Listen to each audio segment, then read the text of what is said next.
প্রিয় ছাত্রছাত্রীরা, সোমনাথ দার কোচিং সেন্টারে তোমাদের সবাইকে স্বাগত। আজকের ভিডিওতে থাকছে নবম শ্রেণীর ভূগোলের প্রাকৃতিক ভূগোলের প্রথম 5টা অধ্যায়, 5 নম্বর, 3 নম্বর, 2 নম্বর অধ্যায় ভিত্তিক একদম লাস্ট মিনিটের সাজেশন। এই সাজেশনের প্রত্যেকটি প্রশ্ন যদি তোমরা পড়ে যাও, পশ্চিমবঙ্গের প্রত্যেকটা স্কুলের স্যাররা যেখান থেকে প্রশ্ন করুক না কেন, আমি শিওর 99% কমন তোমরা এই সাজেশন থেকে পাবে। কাজেই তোমরা ভিডিওটি প্রথম থেকে শেষ পর্যন্ত দেখো। ভালো লাগলে একটি লাইক করো এবং চ্যানেলে নতুন হলে চ্যানেলটিকে সাবস্ক্রাইব করো। পাশে থাকা বেল আইকন প্রেস করে অল নোটিফিকেশনটা অন করো, যাতে আমি যখনই কোনো ভিডিও আপলোড করব সবার প্রথম যেন তোমার কাছে পৌঁছে যায়। তো চলো আমরা ভিডিওটি শুরু করি। নবম শ্রেণী ভূগোল সাজেশন 2024, প্রথম অধ্যায় গ্রহরূপে পৃথিবী। এখান থেকে তোমরা 5, 3 এবং 2 নম্বরের কোন কোন প্রশ্নগুলো পড়বে আগে দেখে নাও। প্রশ্নের মান 5, কি কি পড়বে দেখে নাও। 3টে প্রশ্ন পড়ে যাবে। 1, পৃথিবীর অভিগত গোলকের 3টি প্রমাণ দাও। 2, চিত্রসহ পৃথিবীর গোলক অর্ধের 3টি প্রমাণ দাও। 3, চিত্রসহ পৃথিবীর জিওড আকৃতির কারণ ব্যাখ্যা করো। প্রথম অধ্যায় থেকে যদি কারো থাকে তো 5 নম্বরের এই 3টি প্রশ্ন পড়লে এর বাইরে আসে না। প্রশ্নের মান 3, জিপিএস কাকে বলে, জিপিএস এর ব্যবহার লেখো। 2, দেখো পৃথিবীর গোলাকৃতির প্রত্যক্ষ প্রমাণ দাও। 3, পৃথিবীর আকৃতি পৃথিবীর মতো বলার কারণ কি। 4, পৃথিবীর আকৃতি অভিগত গোলক হলো কেন। 5, বামন গ্রহ ও উপগ্রহের পার্থক্য লেখো। প্রশ্নের মান 2 দেখে নাও কোনগুলো পড়ে যাবে। 1, বামন গ্রহ কাকে বলে, উদাহরণ দাও। 2, কুলীন গ্রহ কাকে বলে, উদাহরণ দাও। 3, সূর্যের সবচেয়ে কাছের ও সবচেয়ে দূরের গ্রহের নাম লেখো। 4, দিগন্ত রেখা কাকে বলে। 5, কোন গ্রহকে নীল গ্রহ বলে এবং কেন বলে। 6, পৃথিবীর সর্বোচ্চ ও সর্বনিম্ন স্থানগুলি কি কি। 7, আমরা কেন বুঝতে পারি না যে পৃথিবী গোল। 8, প্লুটোকে বামন গ্রহ আখ্যা দেওয়া হয়েছে কেন। 9, দেখো কুইপার বেল্ট কোথায় দেখা যায়। তাহলে প্রথম অধ্যায় থেকে 5, 3 এবং 2 নম্বরে কোন প্রশ্নগুলো পড়বে আশা করি তোমরা পেয়ে গেছো। তো চলো আমরা নেক্সট অধ্যায় দেখে নিই। দ্বিতীয় অধ্যায় পৃথিবীর গতিসমূহ। প্রশ্নের মান 5, কোনগুলো পড়বে দেখে নাও। 1, পৃথিবীর বার্ষিক বা পরিক্রমণ গতির সপক্ষে 5টি প্রমাণ দাও।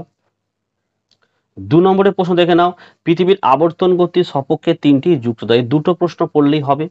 প্রশ্নের মান 3, কোনগুলো পড়বে দেখে নাও। 1, মেরু অঞ্চলে সারা বছর শীতকাল থাকে কেন। 2, ডিসেম্বর মাসে বিজ্ঞানীরা আন্টার্কটিকা অভিযানে যায় কেন। 3 নম্বরের প্রশ্ন, পৃথিবীর আবর্তন গতিকে আহ্নিক গতি বলা হয় কেন। 4, পৃথিবীর আবর্তনের ফলাফল লেখো। 5, পৃথিবীতে দিন রাতি হয় কেন। 6, পৃথিবীতে আবর্তন না থাকলে কি হতো। 7, পৃথিবীতে ঋতু পরিবর্তনের কারণ লেখো। 8, আমরা পৃথিবীর আবর্তন গতি বুঝতে পারি না, কারণ ব্যাখ্যা করো। হয়ে গেল। প্রশ্নের মান 2, কোনগুলো পড়বে দেখে নাও। 1, কোরিওলিস বল কাকে বলে। 2, কোরিওলিস বলের বৈশিষ্ট্য লেখো। 3, অধিবর্ষ টিকা লিখবে। 4, অনসুর ও অপসুর কাকে বলে। 5 দেখে নাও, অনসুর ও অপসুর অবস্থানের পার্থক্য লেখো। 6, মহাবিষুব ও জলবিষুব কাকে বলে। 7, কর্কট সংক্রান্তি ও মকর সংক্রান্তি কাকে বলে। 8, নিশীথ সূর্য কাকে বলে। 9, রবিমার কি। 10, সুমেরু ও কুমেরু প্রভার পার্থক্য লেখো। 11, পৃথিবীর আবর্তন গতি ও পরিক্রম গতির পার্থক্য লেখো। 12, সুমেরু ও কুমেরু প্রভা কাকে বলে। 13, ফেরেলের সূত্রটি লেখো। ঠিক আছে, তৃতীয় অধ্যায় চলে আসো। পৃথিবী পৃষ্ঠে কোনো স্থানের অবস্থান নির্ণয়।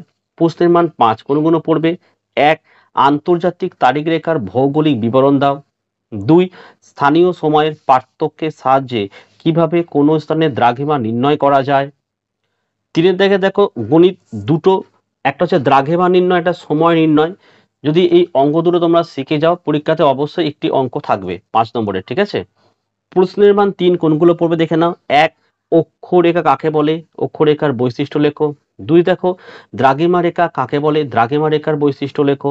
3, সৌরতাপে তারতম্য অনুসারে পৃথিবীকে কয়টি তাপমণ্ডলে ভাগ করা হয় ও কি কি, প্রত্যেক প্রকারের বর্ণনা দাও। 4, অক্ষরেখা ও দ্রাঘিমা রেখার পার্থক্য লেখো।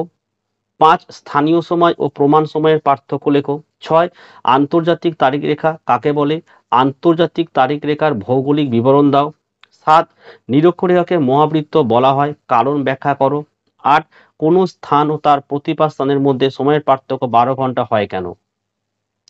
এই অধ্যায় থেকে 2 নম্বরে কোন প্রশ্নগুলো পড়বে দেখে নাও। 1 আন্তর্জাতিক তারিখ রেখার প্রয়োজনীয়তা কি? 2 সমাক্ষরেখা ও দ্রাঘিমা রেখা কাকে বলে? 3 অক্ষাংশ ও অক্ষরেখার মধ্যে পার্থক্য লেখো। 4 প্রতিপাদ স্থান বলতে কি বোঝো? 5 স্থানীয় সময় কাকে বলে? 6 আন্তর্জাতিক তারিখ রেখা সর্বত্র 180 ডিগ্রি দ্রাঘিমা রেখাকে অনুসরণ করেনি কেন?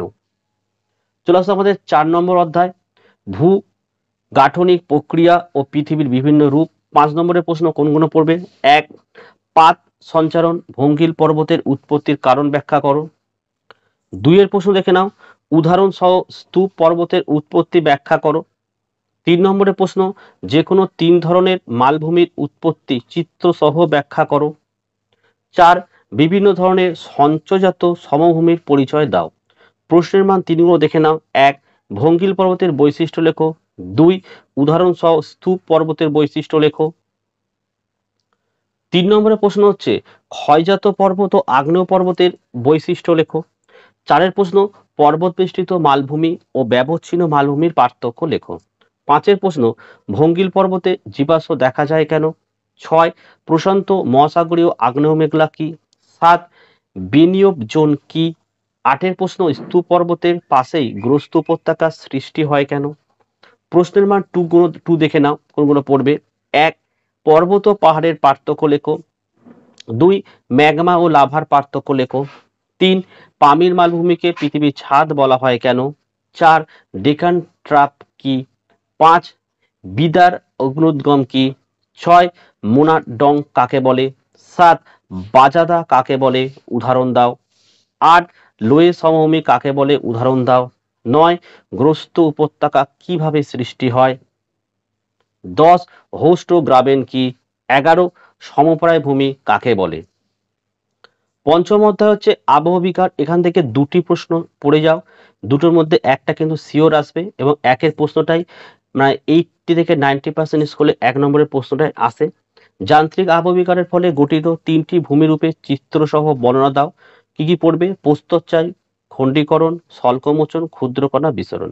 2 নম্বরের প্রশ্ন রাসায়নিক আবহবিকার বলতে কি বোঝো? এর প্রধান প্রক্রিয়াগুলো ব্যাখ্যা করো। এই দুটোর মধ্যে একের প্রশ্নটাই ম্যাক্সিমাম স্কুলে কিন্তু পরীক্ষা থাকবে। প্রশ্নের মান 3। 1 নম্বর প্রশ্ন মৃত্তিকা ক্ষয়ের কারণ ও সংরক্ষণের উপায় লেখো। 2 যান্ত্রিক আবহবিকার ও রাসায়নিক আবহবিকারের পার্থক্য লেখো। 3 মাটির উৎপত্তির প্রাকৃতিক ও জৈব প্রক্রিয়াগুলোর বর্ণনা করো। 4 মরু অঞ্চলের অধিবাসীরা বিকেলের দিকে গুলি ছোড়ার মতো আওয়াজ শুনতে পায় কেন? 5 দাগের প্রশ্ন রেগোলিথ ও হিউমাসের মধ্যে পার্থক্য লেখো। প্রশ্নের মান 2। 1 প্রশ্ন আবহবিকারকে বিচূর্ণী ভবন বলা হয় কেন? 2 দেখো আবহবিকার ও ক্ষয়ীভবনের পার্থক্য লেখো। 3 শিলায় মরিচা পড়ে কেন? 4 ক্ষুদ্রকণা বিসরণ কিভাবে ঘটে? 5 দ্রবণ কাকে বলে? 6 জল যোজন কাকে বলে? 7 টুইন খণ্ডীকরণ কি? তো এই ছিল তোমাদের ভূগোলের প্রাকৃতিক ভূগোলের যে 5টি অধ্যায় তার 5, 3 ও 2 নম্বরের প্রশ্ন। এই প্রশ্নগুলো তোমরা পড়ে যাও, ম্যাক্সিমাম স্কুলে এই ধরনের এই প্রশ্নগুলোই কিন্তু ঘুরিয়ে ফিরিয়ে আসবে এবং পরীক্ষাতে অবশ্যই তোমরা বলবে যে তোমরা কেমন কমন পেয়েছো। এর পরের পার্টে আঞ্চলিক ভূগোল নিয়ে আমি ভিডিও আনবো। তোমাদের যদি লাগে ভিডিওটি অবশ্যই কমেন্ট করে জানিও। আর ভিডিও ভালো লাগলে একটি লাইক করো এবং চ্যানেলে নতুন হলে চ্যানেলটিকে সাবস্ক্রাইব করো। পাশে থাকা বেল আইকন প্রেস করে অল নোটিফিকেশনটা কিন্তু অবশ্যই অন করো, যাতে আমি যখনই কোনো ভিডিও আপলোড করি সবার প্রথম যেন তোমার কাছে পৌঁছে যায়। তাহলে আজকের ভিডিও আমি এখানেই শেষ করছি। তোমরা প্রত্যেকে ভালো থেকো এবং সুস্থ থেকো।